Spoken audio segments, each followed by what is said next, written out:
आज रात यानी 14 जुलाई की रात को फीफा वर्ल्ड कप 2026 का पहला सेमीफाइनल खेला जाएगा। स्पेन और फ्रांस के बीच ये मैच होगा। अर्लिंगटन टेक्सास के डलास स्टेडियम में ये मैच खेला जाना है, जिसकी कैपेसिटी 70,000 से ज्यादा है।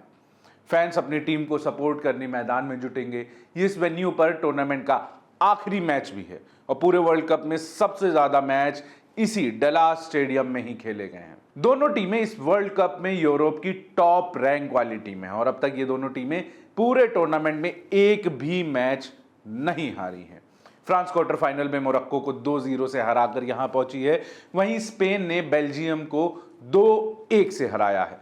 जीतने वाली टीम रविवार 19 जुलाई को होने वाले फाइनल मैच में पहुंचेगी, जहां उसका मुकाबला सेमीफाइनल जो अब होगा अर्जेंटीना और इंग्लैंड में जो जीतेगा, बुधवार को यह सेमीफाइनल खेला जाएगा, उसकी विनर टीम से होगा। लेकिन मैच से पहले माइंड गेम शुरू हो गए हैं। माइंड गेम क्या?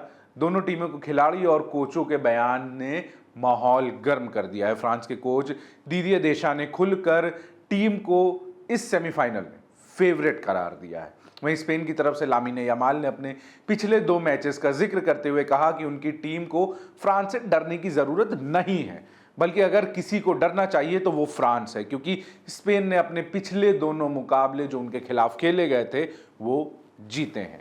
वहीं निको विलियम्स ने भी लगभग वैसी ही बात दोहराई है। उनके मुताबिक ये एरोगेंस नहीं बल्कि कॉन्फिडेंस है, क्योंकि स्पेन 2 बार फ्रांस को हरा चुका है। जब स्पेन के डिफेंडर पाउ कुबार्सी से टूर्नामेंट के टॉप स्कोरर किलियन एम्बापे का सामना करने को लेकर सवाल पूछा गया तो उन्होंने कहा कि एम्बापे उन्हें डराते नहीं, बल्कि एम्बापे मैच में सीधे शामिल ना हो फिर भी वो अकेले एक मूव से गेम बदल सकते हैं, ठीक वैसे ही जैसे यमाल कर सकते हैं। इसलिए पूरे 90 मिनट फोकस बनाए रखना जरूरी है। फ्रांस के डिफेंडर इब्राहिमा कोनाटे ने स्पेनिश खिलाड़ियों के इस बयान को एक ट्रैप बताया है, जिसमें फ्रांस की टीम फंसना नहीं चाहती। उनका कहना था कि टीम बयानों पर ध्यान नहीं देती, किसी से डरने की जरूरत नहीं है और स्टेज पर विनम्र बने रहना यानी शांत रहना जरूरी है, क्योंकि मैच खत्म होने के बाद पता चलेगा कि किसे क्या फायदा हुआ।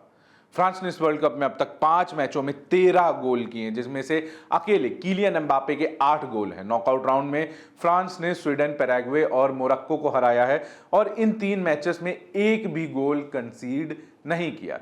स्पेन की पहचान इस टूर्नामेंट में उनकी डिफेंस रही और नॉकआउट राउंड तक स्पेन ने एक भी गोल नहीं खाया था। बेल्जियम के खिलाफ हालांकि जो क्वार्टर फाइनल में खेला गया तब पहला गोल उनको पड़ा है जो कंसीड हुआ। टूर्नामेंट की शुरुआत से स्पेन ने काबो वर्डे के खिलाफ ड्रॉ से की थी, उसके बाद हर मैच जीता। स्पेन ने पिछले 2 नॉकआउट मैच पुर्तगाल और बेल्जियम के खिलाफ देर से आए मिकेल मेरिनो के गोल के बदौलत ही जीते। स्पेन की पहचान बॉल पोजेशन और पेशेंस बिल्डअप है, जबकि फ्रांस काउंटर अटैक और स्पीड पर खेलती है। मिडफील्ड की लड़ाई इस मैच की सबसे अहम कड़ी मानी जा रही है। स्पेन की पासिंग बनाम फ्रांस की फिजिकल प्रेजेंस। स्पेन का मिडफील्ड रॉड्री के इर्द गिर्द टिका रहता है, जो टीम के एंकर की भूमिका भी निभाते हैं। वहीं दानी अल्मो अटैकिंग मिडफील्ड पोजीशन में खेलते हैं।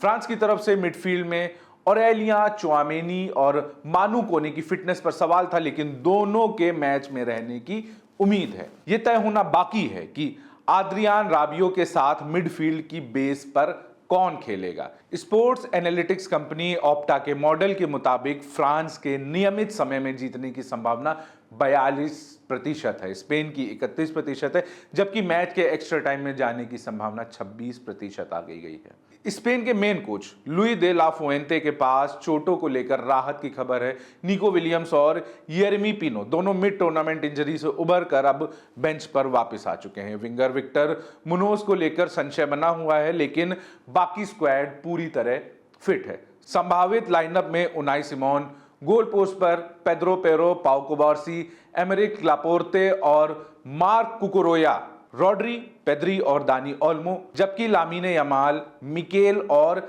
एलेक्स बेना अटैक में रहेंगे। फ्रांस की तरफ से कप्तान किलियन एम्बापे को मोरक्को के खिलाफ हल्की एंकल इंजरी हुई थी, लेकिन उन्होंने मैच के बाद खुद को पूरी तरह फिट बताया है। विलियम साल्बा और दायोत उपामेकाने को लेकर मामूली चिंता जरूर थी, पर दोनों के खेलने की उम्मीद है। दिदिये देशा का फ्रंट 3 एम्बापे, ओस्मान और माइकल ओलीज इस टूर्नामेंट में अब तक मिलाकर 23 गोल में सीधा योगदान दे चुके हैं।